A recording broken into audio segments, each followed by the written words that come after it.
जन्म जन्म का साथ है तुम्हारा हमारा, हमारा तुम्हारा जन्म जन्म का।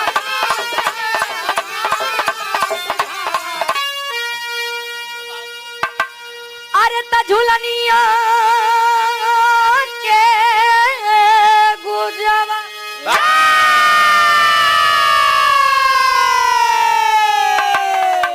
झुलनिया के गुजवा अब टूटल राजा टेसनिया से गड़िया छूटल राजा।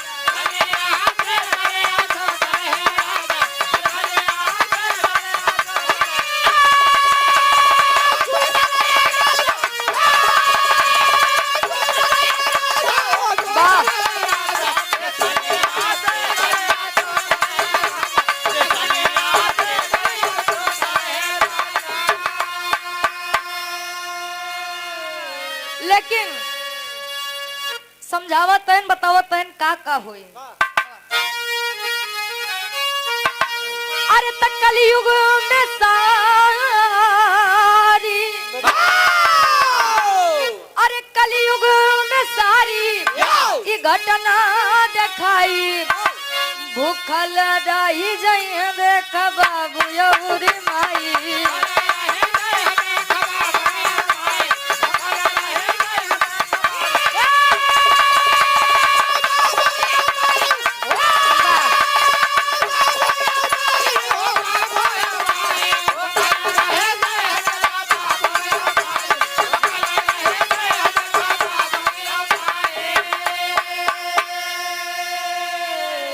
कहे पली है सौख से अब दो चार गो ललनवा, तो यावत बुढ़ाई न पई है भोजनवा।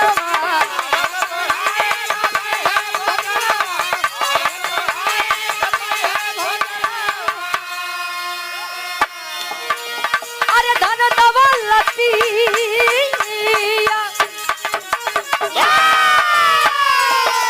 अरे धन दौलतिया होली है बटाई, भूखल रही जाए बाबू यौरी माई।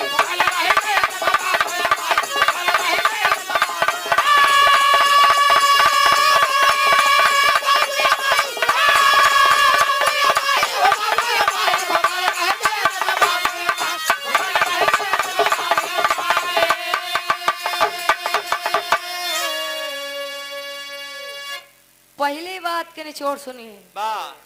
गयन तक 5 हिनारा रहन, एक के बीच में 4 ठियारी, एक की जब उमड़े तो चारों भर जाए, लेकिन चारों जब उमड़े एक की भरवई न करे। वो बीच वाले इनारा का मतलब एक महतारी बाप, एक महतारी बाप 4 गदेला शौक से पली है, लेकिन उन्हें 4 गदेला एक माई बाप न पाल पे। महतारी बाप 4 गदेला बहुत बढ़िया पली है, बढ़िया नीक से पतो देख के बियाह कई दी है। जब आई जी हो नन चारों आए मान ल 3 ठिलायक निकल गए, एक ही नलायक निकल गए। तब एक बात जान लगा का जो सबसे छोटका नहीं रहा था वही बेकार निकला था। आए अगर 2 जने हाथ छोटका ही तब हो बेकार निकले, 4 जने हाथ तब हो, 5 जने हाथ तब हो, बच के रहा जब भाई आए। दूसरी बात का रही 4 गाय शांति से बैठ के चरत रही, लेकिन एक खियाई के चारों की अलग कर दी, सपनों आराम से बैठी। मतलब 4 पतो है आराम से रहेंगे, लेकिन जो सबसे छोटका नहीं है इतनी बेकार ही आई जाए काका आए वो अलग कराई दे तुरंत, मऊस न हो। काहे बड़का भैया जब 1 महीना तू खियाया, छोटका भैया तू, मझिलका भैया तू, 1 महीना सबसे छोटका ना भैया तू। बाबू महतारी बाबू बतावा लड़कियां पारी लगाए पालत है। 2 बात, तीसर की बात गए तो देखे न बछिया के दूध गाय पियत रही, जब 4 गदेला नलायक माई बाबू निकाल दी है। माई बाबू कहा जाइए बिटिया घरे, जितना भाई से आगे खात रही उतना पीछे से सरकारी नौकरी वाले है, सरकार तो इनका वेतन देवे ही करत है। भैया 5000 जा हुई डिग्गी धरे आया, तार काम हम पहले करब, सरकार तो देता बा, इनका ऊपर कमाही चाहिए भाई। कि हो या बुरा जिन माने हाँ सत्यता या ये सब बात है भैया। दोनों जने जाते हैं। नारद जी सोचत है कि भगवान ई कलयुग का तमाशा करी। पापट के भाव में कवि जी संकेत कर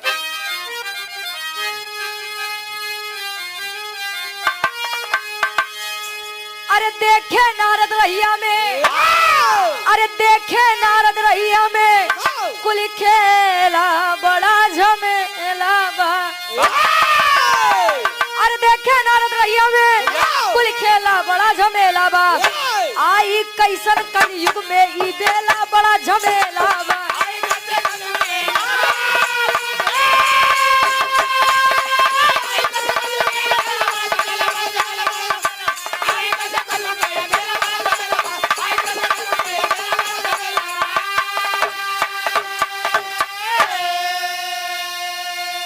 अगवा देखे पहाड़ भारी तो खाला हवा में गोता हो बिन आधारू बदल रहल बस खाली कच्चा सूता हो।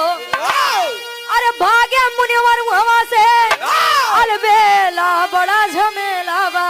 अरे भागे मुनिवर हवा से अलबेला बड़ा झमेला बा। आई कैसन कलयुग में ई बेला बड़ा झमेला बा।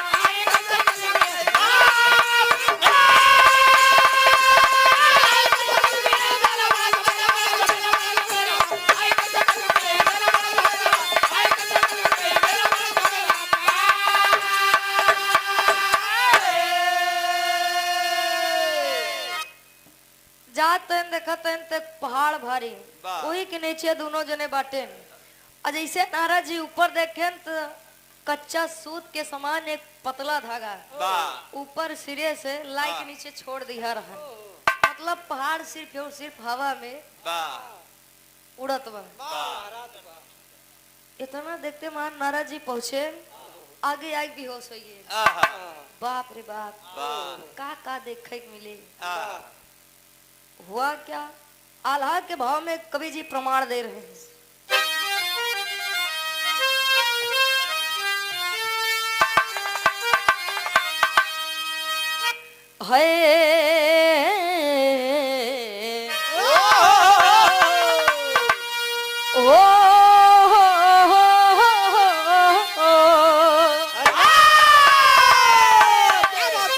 सतयुग में राल भारी सत्य के पहरवा बाबू।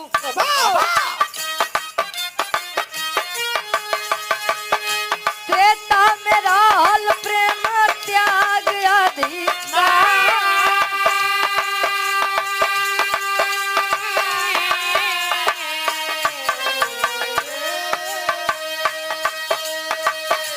द्वापर में डूबत रहल धर्म के नैया पंचो।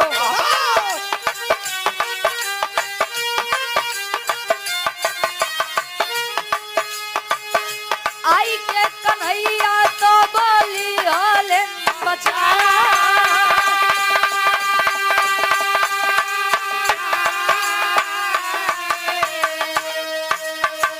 पड़ल जब आवाज काने मोहन के बसुरिया भैया।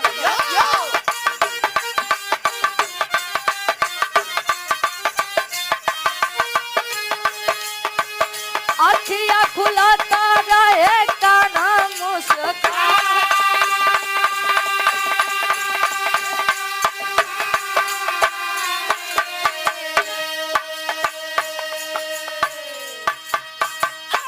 सतयुग में सत्य त्रेता में त्याग।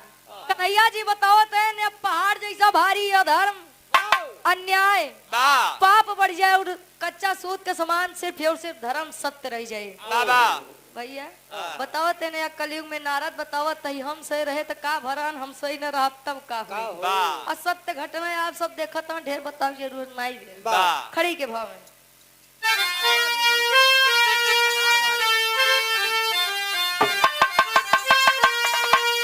अरे कहे कन्हैया रही है ना। अरे कहाँ कन्हैया रही है ना। अब धर्म के प्रहरी। अरे कहे कन्हैया रही है ना। अब धर्म के प्रहरी कलयुग में पाप के मोटाई गठरी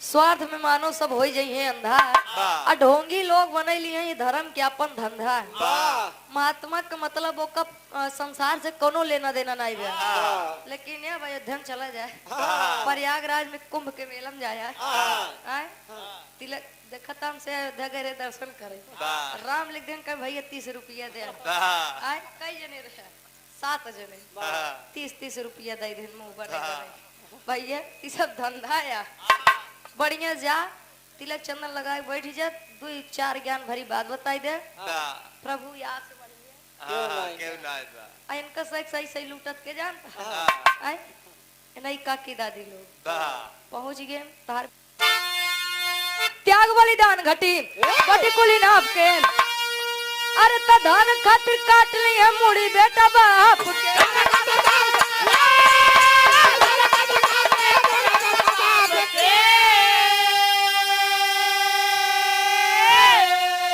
अरे गुरु बनाइए अपने अरे गुरु बनाइए अपने अब शिष्या के मेहरी अरे तो गुरु बनाइए अपने शिष्या के मेहरी खूब कलयुग में पाप के मोटाई गुरु बनाइए अपने शिष्या के मेहरी बतावे जरूरत नहीं भी ए भाई बारे आज के गुरु आवा आखिरी में खानदान का परिचय बा गुरु बिहारी गुरु गणेश गुरु रामलाल गुड़कारी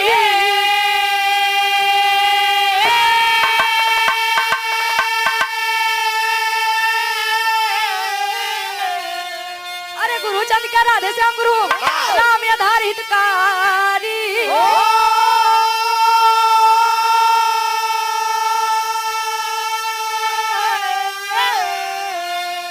कन्हाई के नबाजी बसुरी ए बाबू कन्हाई के नबाजी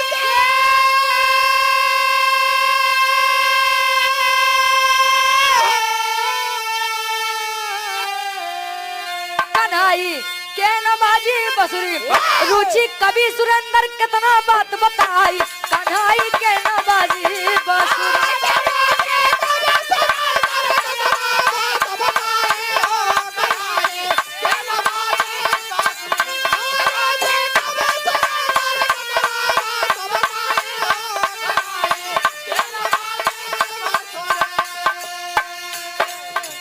जन्म जन्म का साथ है तुम्हारा हमारा हमारा